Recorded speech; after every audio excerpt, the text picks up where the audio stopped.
Assalamualaikum warahmatullahi wabarakatuh. Halo everyone, perkenalkan nama saya Anissa Yumahrani dan di sini saya akan membahas beberapa poin tentang English for Specific Purpose atau yang biasa disingkat dengan ESP. So, kita langsung saja ke pembahasannya. Jadi, di sini saya akan membahas beberapa poin dari ESP, yaitu definisi ESP, ciri-ciri utama ESP, analisis kebutuhan dalam ESP, silabus dan materi ESP, metodologi dan strategi pengajaran, dan yang terakhir, kesimpulannya. Jadi, pertama-tama saya akan membahas tentang definisi ESP. Sebenarnya banyak definisi yang diberikan untuk ESP. Dan beberapa orang menggambarkan ESP hanya sebagai pengajaran bahasa Inggris untuk tujuan apapun yang dapat ditentukan.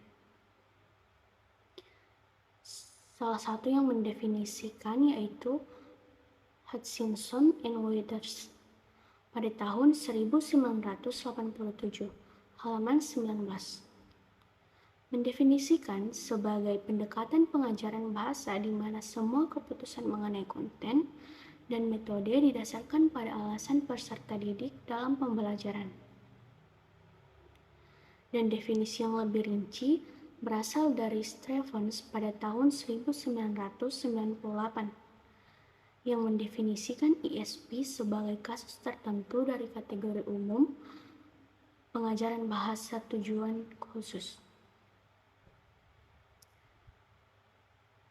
Lebih lanjut, ia mengungkapkan bahwa definisi ESP diperlukan untuk membedakan antara 4 karakteristik absolut dan 2 variabel.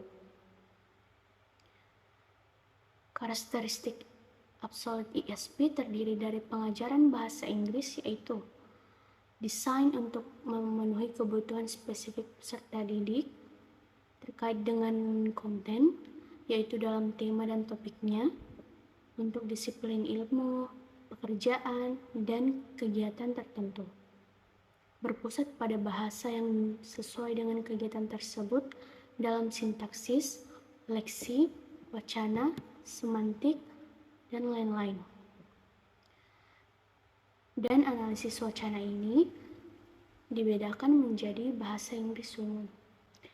Dan definisi ESP yang disepakati akun paling utama dari ESP adalah bahwa setiap keputusan yang dibuat dalam merancang program pengajaran bahasa harus bergantung pada kebutuhan pelajar untuk belajar bahasa Inggris. Terkait dengan hal ini, kata spesifik dalam ESP memiliki interpretasi yang berbeda seiring dengan perkembangan area ini. Selanjutnya, ciri-ciri ESP. Yang pertama, berfokus pada tujuan. Materi pembelajaran dirancang untuk memenuhi tujuan spesifik siswa, seperti komunikasi dalam konteks profesional tertentu. Misalnya, bahasa bisnis, medis, dan teknik. Penekanan pada keterampilan bahasa yang diperlukan untuk mencapai tujuan tersebut bukan hanya pada bahasa umum. Yang kedua, pengajaran kontekstual. Bahasa yang diajarkan langsung diterapkan dalam situasi nyata yang relevan dan pekerjaan atau studi siswa. Penggunaan materi dan aktivitas yang mencerminkan konteks spesifik di mana bahasa akan digunakan seperti laporan teknis, presentasi bisnis, atau komunikasi medis. Kemudian ada analisis kebutuhan dalam ESP. Analisis kebutuhan adalah elemen kunci dari English for Specific Purpose atau yang biasa disingkat dengan ESP yang fokus pada pemahaman dan penentuan kebutuhan peserta didik. Tujuan utama dari analisis kebutuhan adalah untuk mendapatkan masukan yang memadai untuk merancang konten dan implementasi program, mengembangkan tujuan dan sasaran program, serta mengevaluasi program yang ada. Secara luas, Analisis kebutuhan melibatkan pengumpulan informasi tentang kebutuhan peserta didik untuk memastikan bahwa program pembelajaran dirancang dengan tepat dan efektif untuk memenuhi kebutuhan spesifik mereka. Ada 3 tujuan utama analisis kebutuhan. Yang pertama, ini menyediakan sarana untuk mendapatkan masukan yang lebih luas ke dalam konten, desain, dan implementasi program bahasa. Kedua, dapat digunakan dalam mengembangkan tujuan, sasaran, dan isi. Yang ketiga, berfungsi sebagai sarana untuk mengevaluasi program yang ada. Richards pada tahun 1996. Kemudian ada 4 teknik utama untuk menyelidiki kebutuhan dalam ISP. Ada kuesioner, wawancara, observasi, dan analisis iklan pers. Yang pertama, kuesioner. Kuesioner adalah metode yang ekonomis untuk mengumpulkan informasi. Untuk hasil yang efektif, kuesioner harus disiapkan dengan baik, termasuk memberikan penjelasan yang jelas kepada peserta didik tentang tujuan kuesioner tersebut. Bahasa yang digunakan juga harus mudah dipahami oleh mereka. Yang kedua, wawancara. Memberi analisis lebih banyak kendali dibandingkan kuesioner. Melalui wawancara, analis bisa meminta klarifikasi langsung dari responden dan mengeksplorasi topik yang muncul selama percakapan, sambil tetap mengikuti agenda yang telah direncanakan. Yang ketiga ada observasi. Memungkinkan analis melihat langsung bagaimana bahasa digunakan dalam konteks nyata, seperti di tempat kerja atau lingkungan akademik. Teknik ini menghasilkan data yang objektif, namun membutuhkan lebih banyak waktu dan sumber daya. Dan yang keempat atau yang terakhir, analisis iklan pers. Melibatkan pengkajian iklan pekerjaan untuk mengetahui keterampilan bahasa yang dibutuhkan di pasar kerja. Dengan cara ini, analis dapat merancang program ISP yang relevan dengan kebutuhan industri.